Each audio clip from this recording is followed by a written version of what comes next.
உவமை தொடர்களும் அதன் பொருள்களும். உள்ளங்கை நெல்லிக்கனி போல. உள்ளங்கையில் நெல்லிக்கனியை வைத்தால் தெளிவாக தெரியவரும். அதன் பொருள்தான் தெளிவு.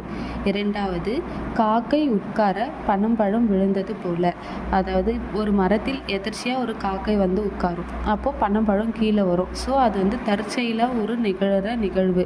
அதை உவமையாக காக்கை உட்கார பனம்பழம் விழுந்தது போலன்னு சொல்கிறாங்க. ஸோ தற்செயல் நிகழ்வு.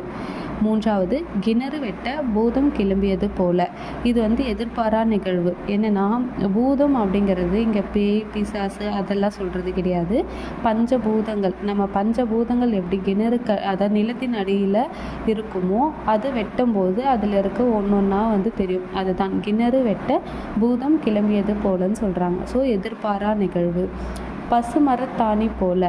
இது வந்து என்ன சொல்கிறாங்கன்னா, ஒரு பசுமையான மரத்தில் ஒரு ஆணி அடிக்கிறது எவ்வளவு சுலபமோ அதே மாதிரி அதை உவமையாக சொல்லி தான் நாம் எளிதில் மனதில் பதிதல். ஏதாவது ஒரு விஷயத்தை சொல்லும் போது எளிதில் மனதில் பதிஞ்சுதுன்னா அது பசுமரத்தாணி போல அப்படின்னு உவமையாக சொல்கிறாங்க.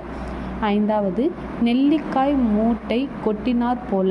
அப்போது ஒரு மூட்டையிலிருந்து நெல்லிக்காயை கீழே கொட்டணும்னா எப்படி ஒற்றுமை இல்லாமல் அதை சிதறி அங்கங்கே ஓடுமோ அதை தான் நம்ம பார்த்தோன்னா ஒற்றுமையின்மைக்காக ஊமையாக சொல்கிறாங்க. நெல்லிக்காய் மூட்டையை கொட்டினார் போல.